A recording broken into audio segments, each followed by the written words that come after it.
Hello ladies and gentlemen, welcome back to the channel. Today I got a banger for y'all. I'm gonna be talking about the first time I ever lost a fight. To paint the picture, I was 11 years old. By this point, I did have some naturally gifted skills. I would say I was a natural grappler and I was a natural kicker. But I wouldn't say I was a natural at being a complete savage yet. In other words, I was heavily restrained just because of the way I grew up. My parents heavily restrained my, I guess, my killer instinct. I was very conditioned to not hit first and to be a good kid, but to defend my sister and whatnot. And that's going to play a role towards basically how this progresses. Around this time, my favorite video game was GTA San Andreas, you know, with CJ, Carl Johnson. And I'm not going to even lie, that video game played a role into how I behaved. I behaved a little bit more hood than I probably should. 'Cause, you know, again, CJ was kind of like a role model, as fucked up as it sounds. And I remember that, you know, we had a basketball team and we made friends with some of the students, or some of the players, rather. And we were over at this kid's house. I don't mind dropping his name. I'm cool with him now. Like I've never really had bad blood with him. So his name is Jacob. We're over at Jacob's house. And there's 4 to 5 other individuals. They're all pretty ghetto. Like, everyone here is pretty ghetto. They're, you know, nobody here is Caucasian at this house. I'll put it that way. And so we're chilling at this house, and I remember that we're playing like Halo 3 with a fucking controller, dude. Imagine that. Like, back in the day, was just trippy. Anyways. And I remember that I was pretty good at Halo, and you know, we were playing around in a group until the rest of the older kids they went outside to do some shit, and I was wrapping up with this kid. Now this kid, normally I don't drop names. Normally I'm pretty respectful about it, but we're gonna keep a bill. This kid was called Tony. Now, me and Tony are the last ones left playing this gay-ass Halo game. And, you know, your boy is a gamer. Of course, he's going to win. And I start bragging about beating him. And the kid gets up and shoves me. Like, he physically is agitated from getting his ass beat through the game. That he resorts to physical violence. Again, these are some ghetto-ass motherfucking kids, man. This isn't the Woodlands High School kind of fucking scene. This is more of the ghetto, Smoke Ridge, College Park, Conroe type of kids. And like I said, and none of those kids are Caucasian. They're all of multiple races. You know, like the Cholo Hispanic ones, not the whiter European ones, the Cholo Hispanic types, and the black kind, right? And this kid, Tony, he shoves me, and I'm not a bitch, but I'm not a naturally savage kid yet. That part of me has been repressed. So I shove him back, not knowing that in ghetto terms, even at 11, that is fighting. That's already its own. Like, that's a fight. You shove me, I shove you back. It's 100% on. And the kid catches me off guard and goes to wrestle. He doesn't throw a punch or anything, but he goes to wrestle. He goes for a takedown, right?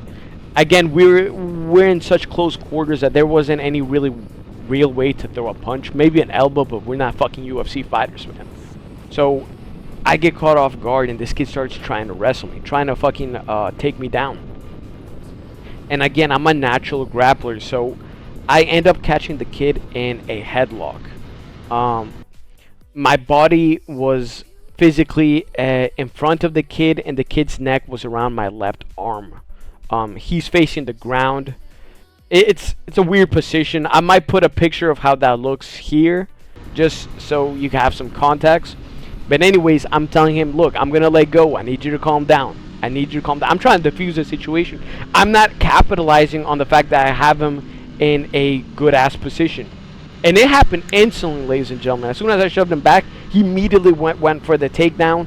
I defended it, and we ended up in that position in less than fucking 5 seconds of that, dude. Like, that was instant.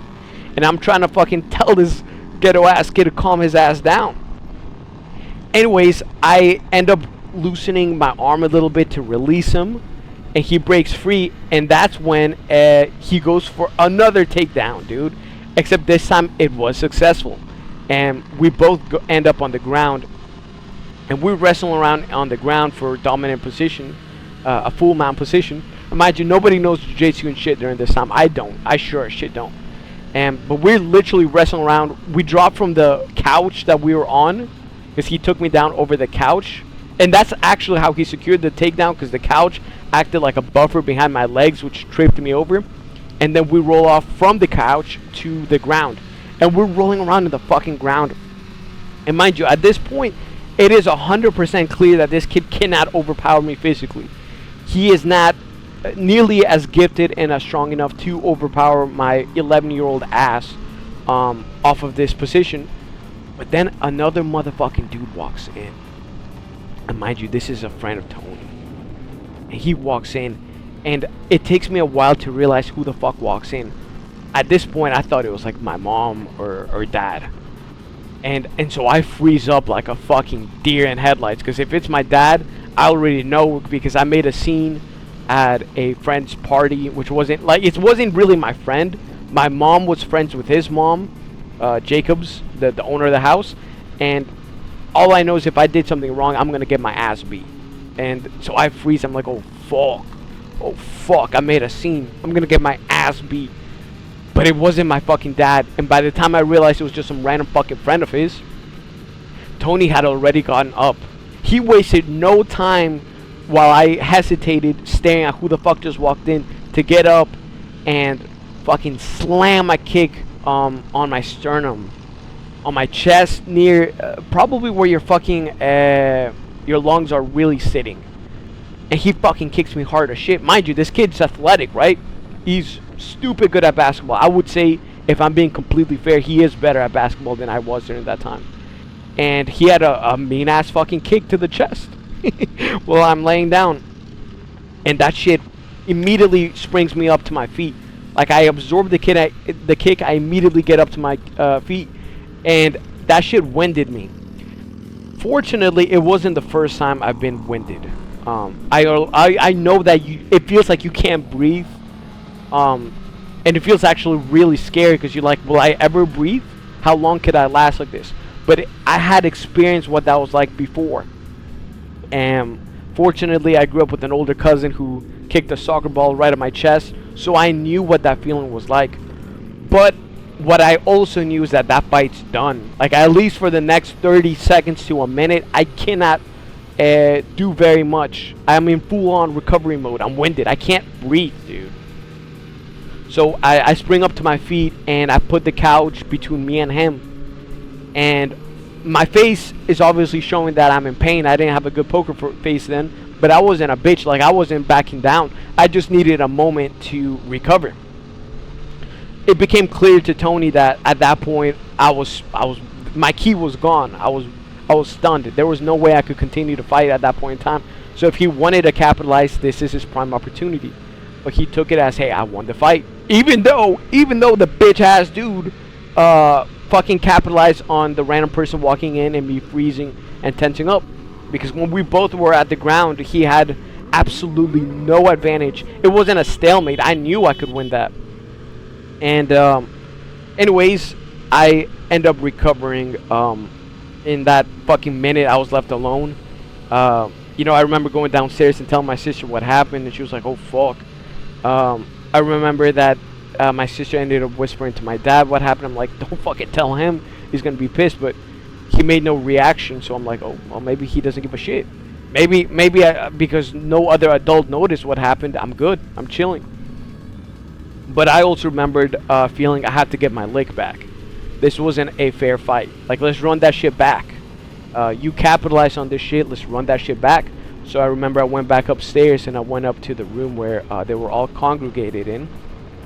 And Tony had an older cousin during that time. His older cousin was named Cisco. And Cisco was significantly bigger and older than us. We were 11. That motherfucker had to be pushing 14, 15 years of age. And those 4 or 5 years in development is a lot, bro. Like a lot.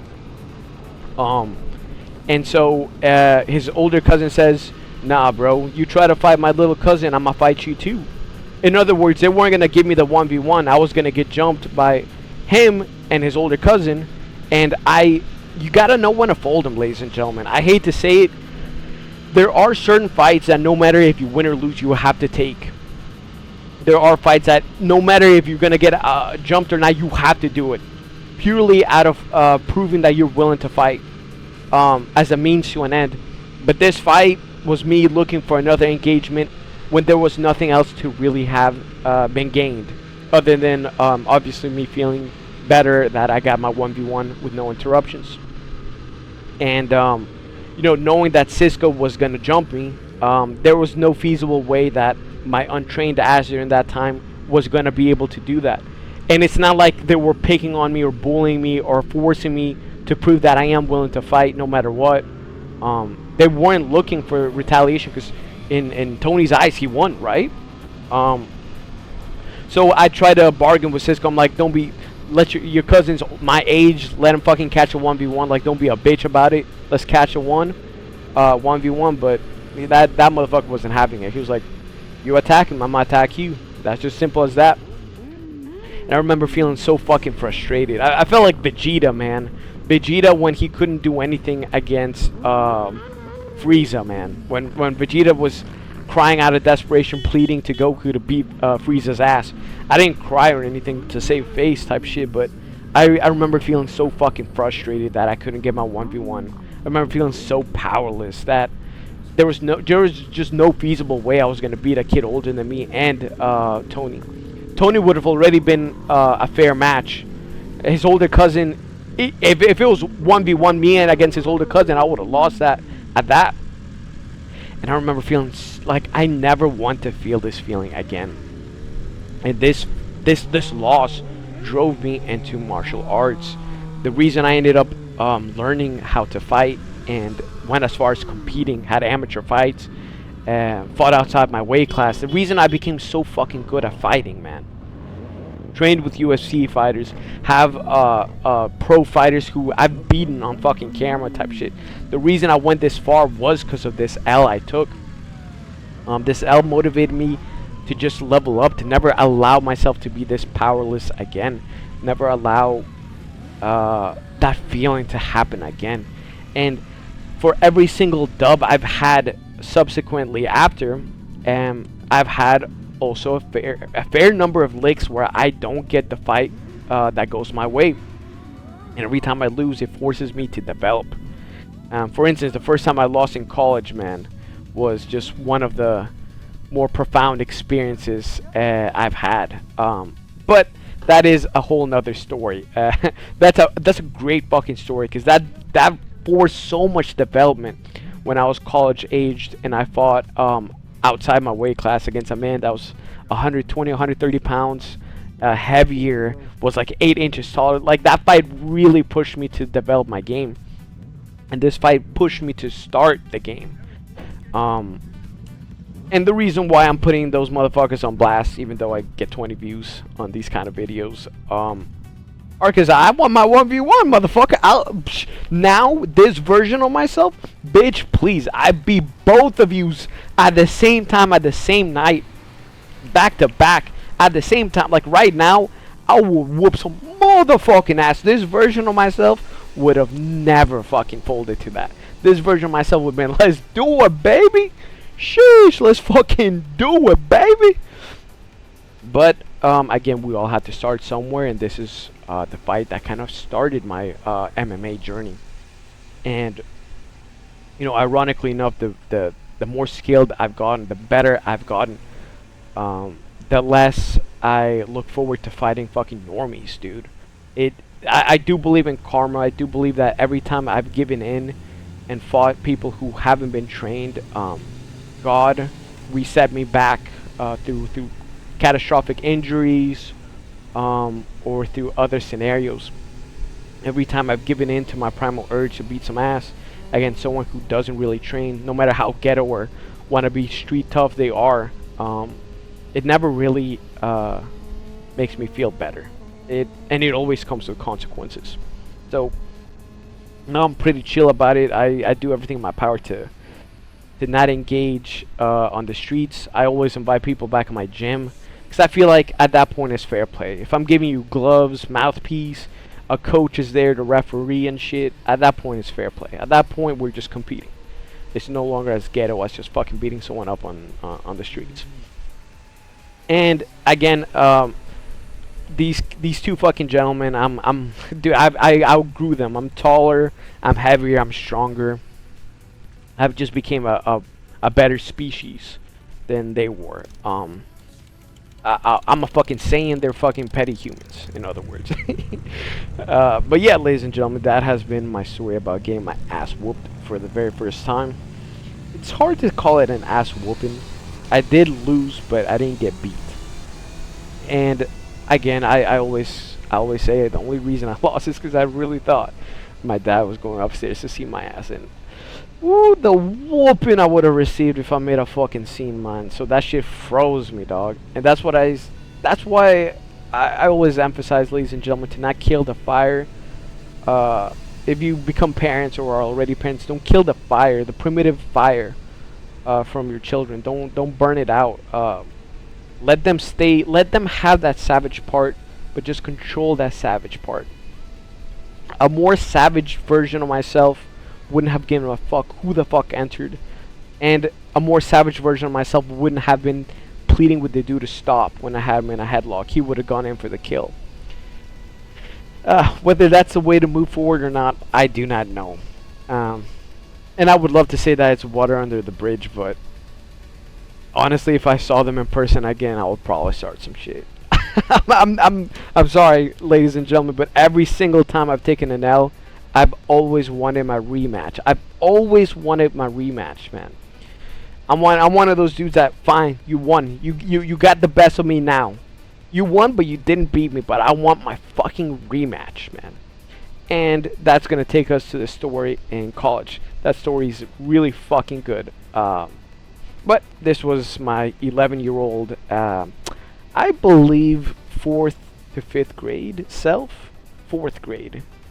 Yeah, around there. Alright, ladies and gentlemen, this has been your host with the most, signing out.